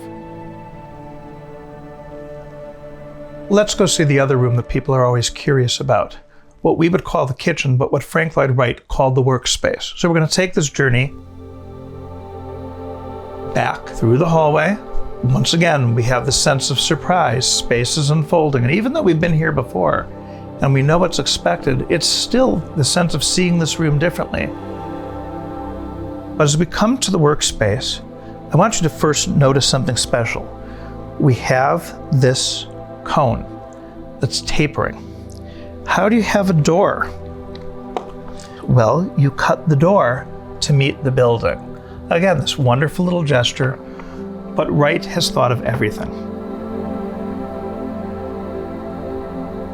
Wright doesn't refer to these spaces as kitchens. These are spaces where you do your work to prepare for your guests. It's not like kitchens of today that become social spaces, but truly a space that's just designed for the work, and in this case also a little table for the family. And a little trapezoidal trash can that fits perfectly into that space. It's one of those features that just delights people when they visit the house. You also see this angled line, this ramp that takes us to the roof. He is actually revealing the structure of the building in this space, that there's this continuity that's provided. Up here on the rooftop terrace, we can really see Wright's intention, how he connects the building with the landscape. Out to our southeast, we see the Papago Buttes. And behind me in the other direction, the head of the camel of Camelback Mountain. By firmly centering this building between these two landmarks that nature provided, Wright gives us the sense of being part of this world, and not merely on it, but at one with it. You'll notice that we're actually walking under the house because the house is elevated. This courtyard is an outdoor room, but it wasn't just a room to gather in, maybe have a picnic in. It also originally had a pool. Also because the pool itself, being constructed out of concrete block, slowly over time begins to disintegrate, something that Wright didn't anticipate when he built the house. So today, we just have the memory of the pool reflected here. When you stand in the middle of this courtyard on this central paver, you can hear sound reverberating from all around you. It's a space that will capture what we hear from inside the house to give you the sense that you're not outdoors, but really you're just in another room of the house.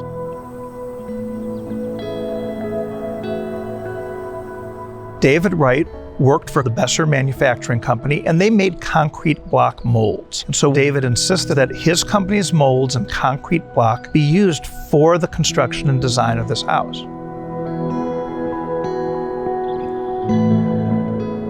And for Wright, concrete block wasn't simply an industrial material. He saw it as elevated, and this particular block, I think he really enjoyed. And so you'll see that at the end of wherever there was a concrete slab, he included this decorative block with a circular motif and then this piece coming out of it.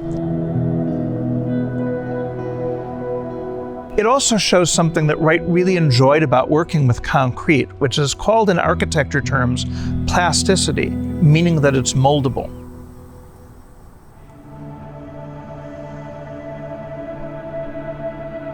You'd think that when your father is the architect, building this house would be easy, but it wasn't. All the usual challenges between architect and client showed up, everything from budget to not having the right foreman. In fact, at one point, David writes his father and asks for some changes and says, "Dad, can the house be only 90% Frank Lloyd Wright and 10% David and Gladys Wright?" And Wright said, "You're making your poor old father tired," but accommodated his son's wishes.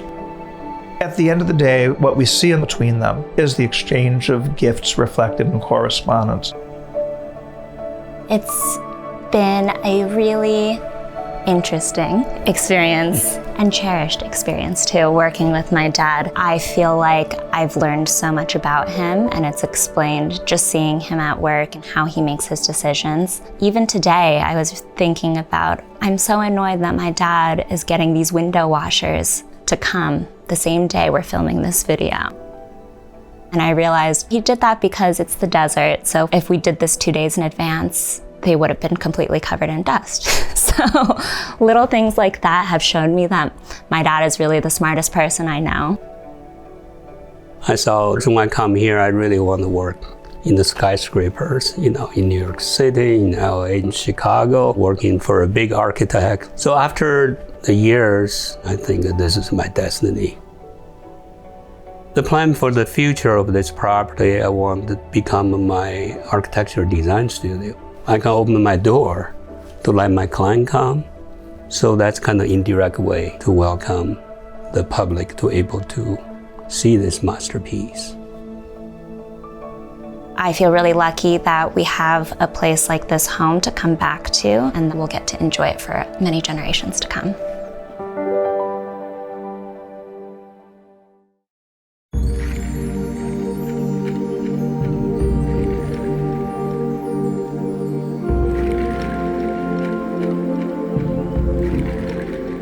It's perfectly clear that for most cognitively modern humans who've lived for 100,000 years, they never had anything that we would describe as architecture. And probably just over 10,000 years ago, they started producing what we would recognize as architecture. And the question that I ask is, why did that happen? And what purpose was architecture playing that hadn't been required before?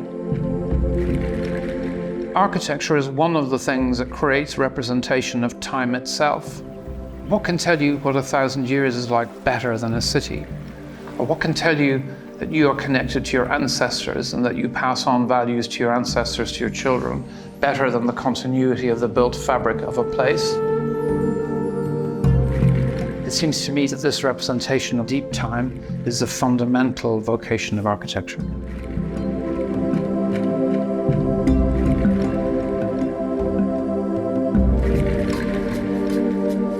I'm Neil McLaughlin, and I'm the architect of Saltmarsh House.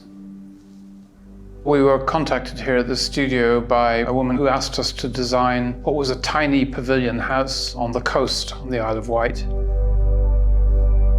We wanted to make a structure that was incredibly lightweight, and so we began to think about this kind of cat's cradle of very lightweight steel tubes that would hold up an overhanging roof.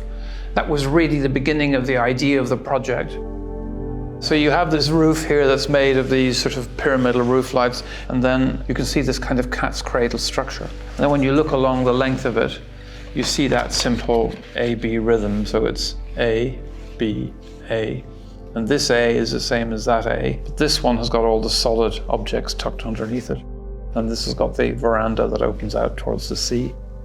And then you have this central space that balances those two things out on each side. And then you have this little row of boxes which are tucked in like pieces of furniture. The bathroom, the bedroom, and the kitchen. And each one has its own separate box which will then look out into the woodland.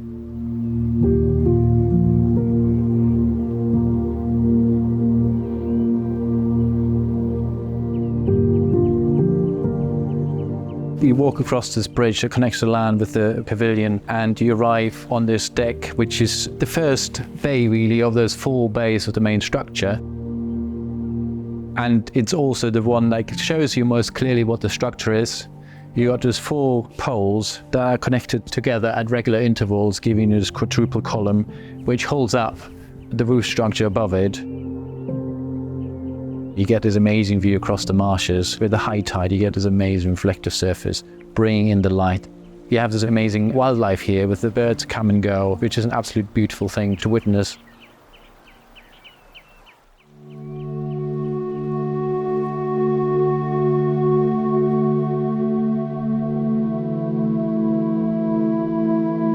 And here we are in the main space.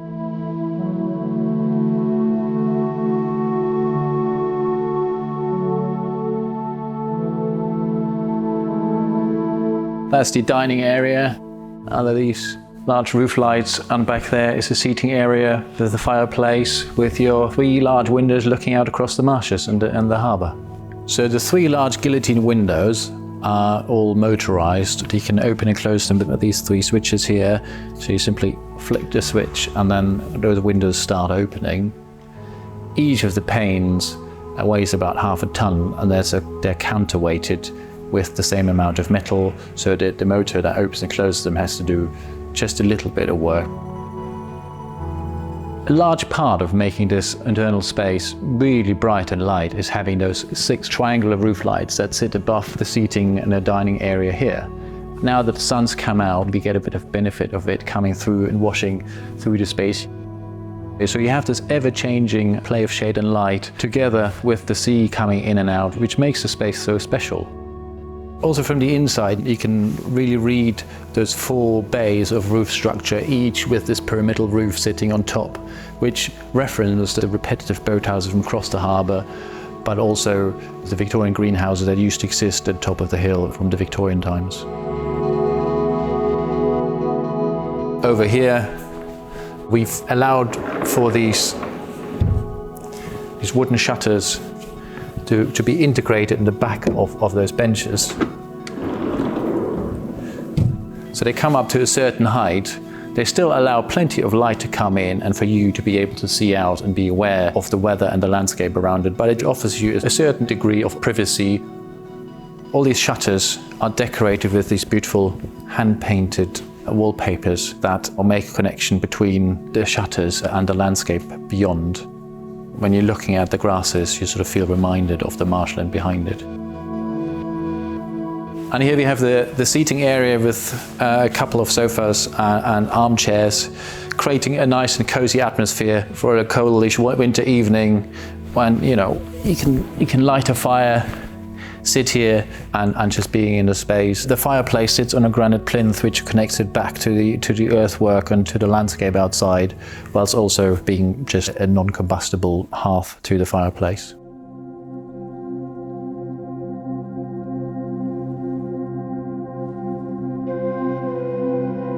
So here you have the bathroom pod with the shower on the left and the bathroom over here. All the doors are sliding doors. Open the window, which opens fully, and you get the view of the garden and the woodland beyond. And for a little bit of additional privacy, there's also shutters here that then have in turn mirrors fitted to the inside.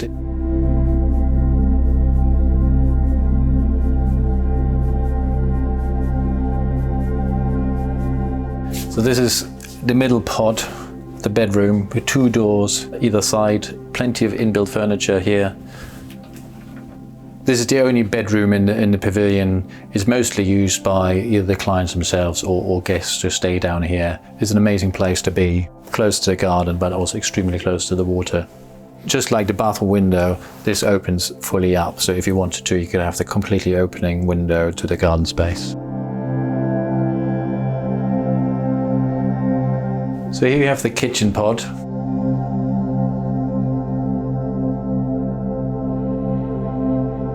With everything a small kitchen needs, there's a dishwasher and fridge over here, and otherwise there's just plenty of storage. Again, the window opens fully. There's a little step outside, so if you need to nip in or out of the building, it's almost like a back entrance door as well.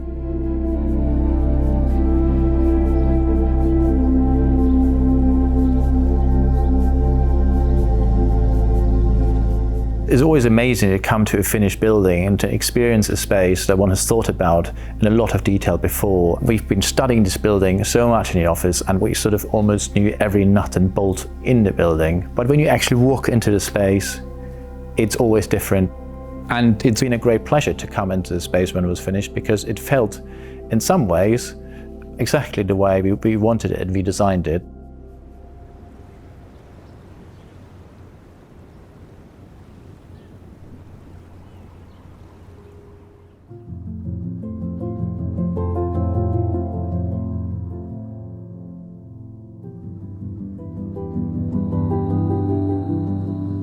You can see in this image here, we have a simple detail like this at the edge of the building, where the width of the window frame separates an internal and external structure. So this cat's cradle you see here is brought down to the ground on the inside, but equally, if you looked on the outside, there's a paired column on the other side that allows you to see it being brought down to the ground. But for architects like us who are interested in detailing, the proof of the concept always comes down to what do you do when that's then turning a corner? And so we were really thinking about this as a problem that we couldn't resolve. And it just happened that I was on a field trip with my students. We went to Jaipur in India, and we visited this beautiful place on the Amber Fort, which is called the Elephant Pavilion. I realized that this 16th century structure had exactly the same principle of paired columns. So I lay on the floor of the pavilion and made a drawing of the elephant columns. And what I realized was not just that they had developed this beautiful architecture of paired columns, but that when it comes to the corner, they had turned the pair into a 4.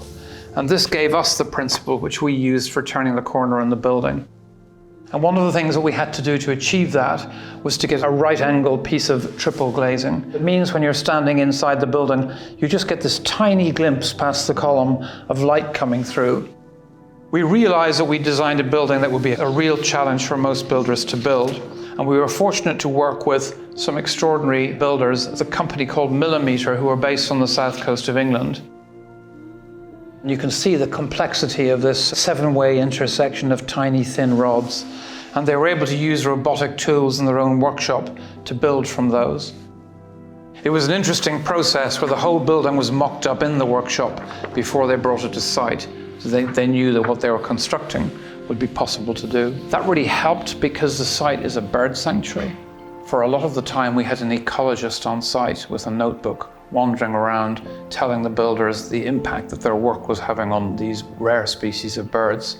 And so the builders had to be super careful at every turn that they weren't doing anything to disrupt the mating or nesting of these birds at different times. So having had the opportunity to completely rehearse it beforehand and then make it again on site was a very good way of doing it, because we were able to retain a degree of tact in relation to this very fragile wildlife.